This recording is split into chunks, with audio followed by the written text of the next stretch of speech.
பாலியல் வன்கொடுமை செய்து மோசடி செய்து அந்த பெண் இன்று உயிருக்கு மருத்துவமனையிலே போராடி கொண்டிருக்கின்றார். அந்த செய்தியெல்லாம் கேட்டு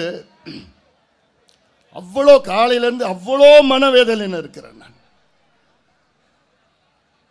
இது தமிழ்நாட்டில் அன்றாடம் நடக்கின்ற நிகழ்வு. அன்றாடம்.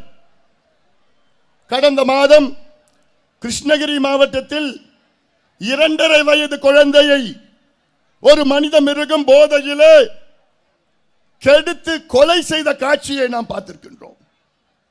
அவன் யாருன்னா கிருஷ்ணகிரி மாவட்டத்தின் திமுக மாவட்ட இளைஞர் சங்க நிர்வாகி. கடந்த மாதம் மதுராந்தகத்தில் 14 வயது குழந்தையை 2 மனித மிருகம் போதையிலே கெடுத்து ஓடிவிட்டார்கள். 4 மாதத்திற்கு முன்பு கும்மிடிப்பூண்டியிலே 8 வயது குழந்தையை ஒரு மனித மிருகம் கெடுத்து ஓடிவிட்டான். தாய்மார்களே, பெண்களே, பெற்றோர்களே, உங்கள் பாதங்களை தொட்டு நான் கேட்கின்றேன். ஒரு ஓட்டு கூட திமுகவுக்கு போடாதீங்க. துப்பு கெட்ட ஆட்சி, பெண்களுக்கு பாதுகாப்பு வழங்க முடியாத ஒரு முதலமைச்சரை தூக்கி எறியுங்கள். திமுக ஆட்சியை தூக்கி எறியுங்கள். இது அவசியமானது. நானும் 3 மகள்களை பெற்ற தந்தையா நான் கேட்கிறேன். எனக்கு 3 பெண் பிள்ளைகள் இருக்கிறாங்க. எனக்கும் அந்த ஆதங்கம் இருக்கு. இந்த சம்பவம் உங்கள் பிள்ளைகளுக்கோ உங்கள் பேத்திக்கோ நடக்காது. என்ன உத்தரவாதம்? ஒரே ஒரு உத்தரவாதம்.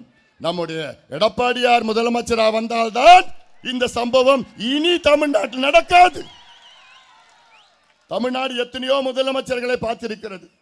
அண்ணா அவர்கள், எம்ஜிஆர் அவர்கள், செல்வி ஜெயலலிதா அவர்கள், எடப்பாடி பழனிசாமி அவர்கள் ஆட்சியிலே ஒரு சம்பவம் கூட சின்ன பிஞ்சு குழந்தைகளை கொடூரமான முறையிலே பாலியல் வன்கொடுமை செய்து கொலை செய்த சம்பவமே நாம் கேட்டது கிடையாது.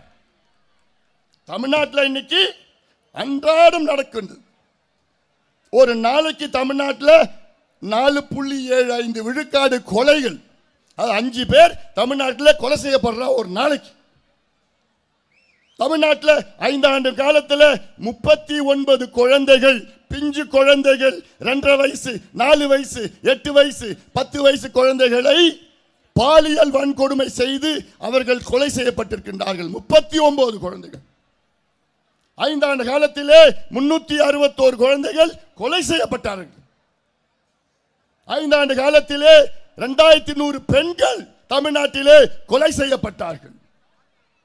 5 ஆண்டு காலத்திலே 8700 பேர் தமிழ்நாட்டிலே கொலை செய்யப்பட்டார்கள். 5 ஆண்டு காலத்திலே 62,000 வழக்குகள் பெண்களுக்கு எதிரான குற்றங்கள்.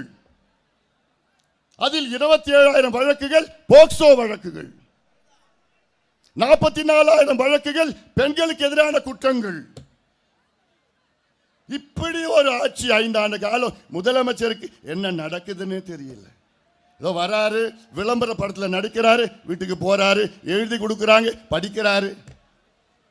ஆனால் ஒரு விவசாயியின் மகன், இந்த மண்ணுக்கு சொந்தக்காரர், சேலம் மாவட்டத்தின் இந்த மண்ணின் சொந்தக்காரர், அவர் முதலமைச்சராக வந்தா உங்கள் பெண்களுக்கு பாதுகாப்பு, உங்கள் பேத்திகளுக்கு பாதுகாப்பு, உங்கள் பிள்ளைகளுக்கு பாதுகாப்பு, உங்கள் குடும்பத்திற்கு பாதுகாப்பு.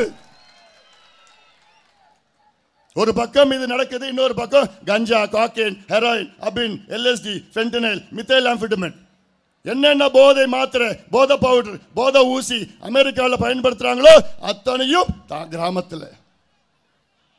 உங்க பேத்தி பிரச்சனை மட்டுமில்ல, உங்கள் பேரனுக்கும் பிரச்சனை வரும்.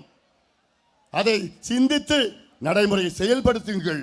ஒரு ஸ்டாலின் அவர்கள் ஒரு பக்கம் பெண்களுக்கு பாதுகாப்பு இல்லை, இன்னொரு பக்கம் நாடாளுமன்றத்தில் மோடி அவர்கள் கொண்டு வந்த மகளிர் இடஒதுக்கீடு சட்டத்தை, அந்த சட்ட மசோதா நகலை ஒரு முதலமைச்சர் அவர்கள் அதை எரிக்கின்றார் என்றால் இதை விட தேச துரோக செயல் ஏதாவது இருக்குமா?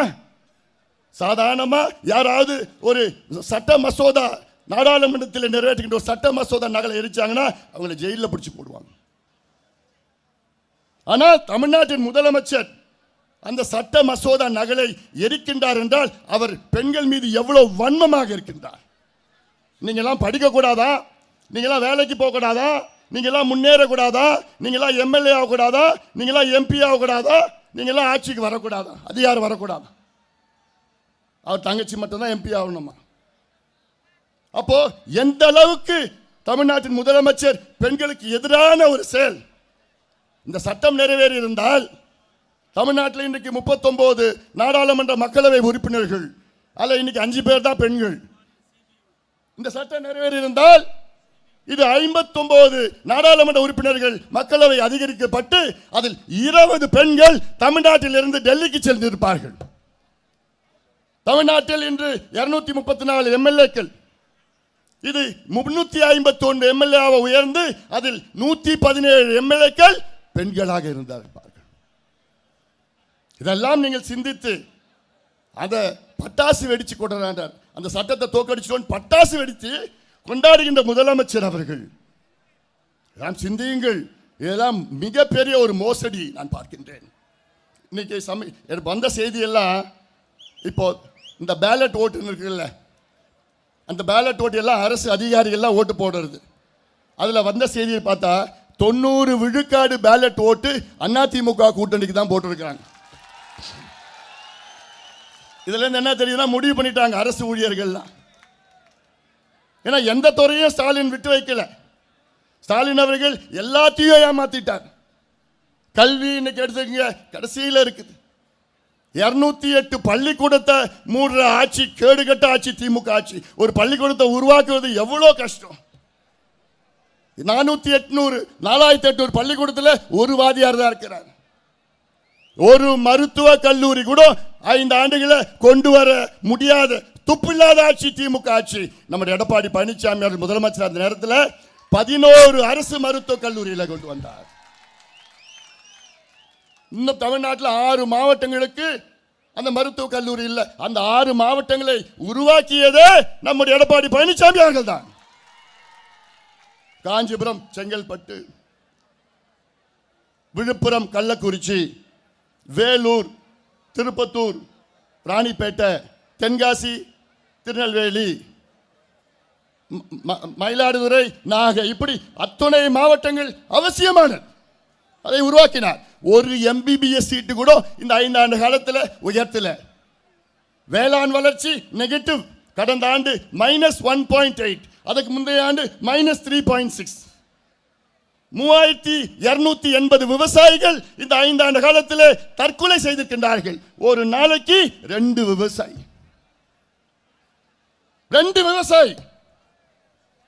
அதனால் தான் நான் சொல்கின்றேன், அத்துணை விவசாய பெருமக்களே, தமிழ்நாட்டுள்ள அனைத்து விவசாய பெருமக்களே, உங்கள் பாதங்களை தொட்டு கேட்கின்றேன், ஒரு ஓட்டு கூட திமுக போடாதீங்க. ஒரு விவசாயிய உங்களுடைய முதலமைச்சராக தேர்வு செய்யுங்கள்.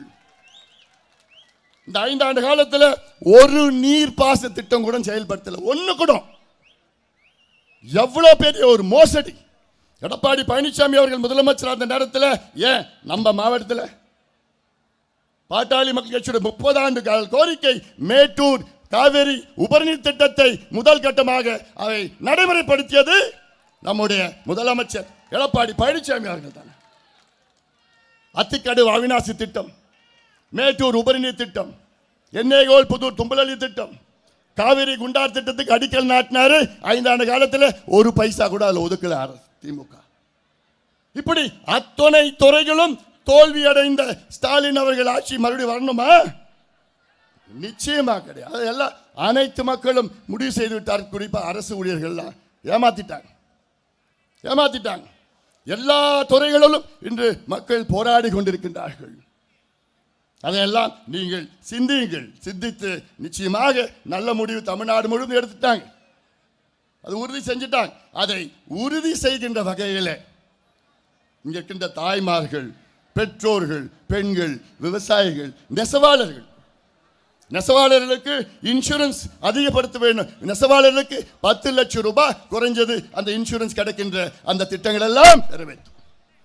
எனக்கு ஒரு பாட்டாளி மக்கள் கட்சி எங்களுடைய தேர்தல் அறிக்கையில் நாங்கள் சொல்லியிருக்கிறோம், நம்முடைய மாண்புமிகு எடப்பாடி பழனிசாமி அவர்கள் முதலமைச்சர் வந்த பிறகு இன்னைக்கு விவசாயத்துக்கு தனி பட்ஜெட்டை போன்று நெசவாளர்களுக்கும் ஒரு தனி பட்ஜெட்டை போட வேண்டும்.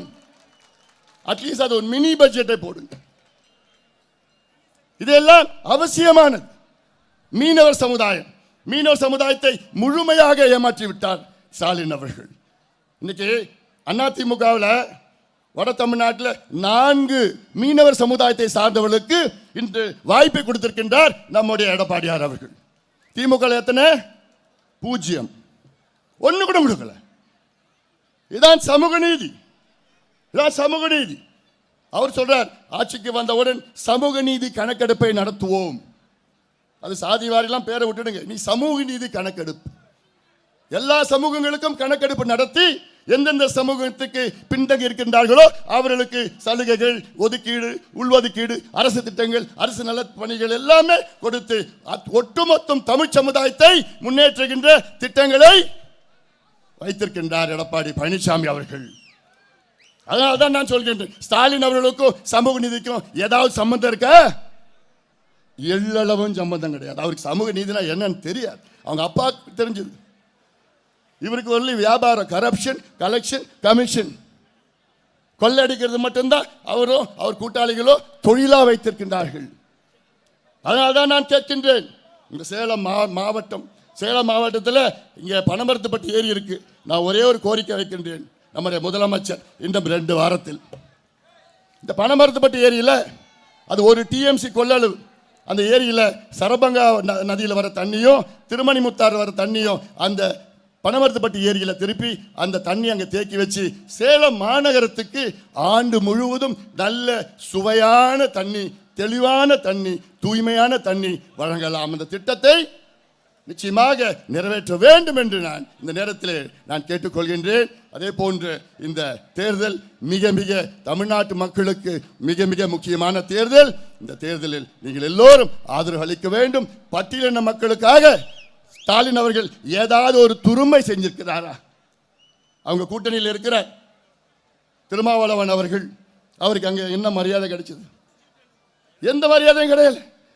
விஜயகாந்த் அவர்கள் கட்சி தொடங்கின காரணமே திமுகவை எதிர்த்து தான்.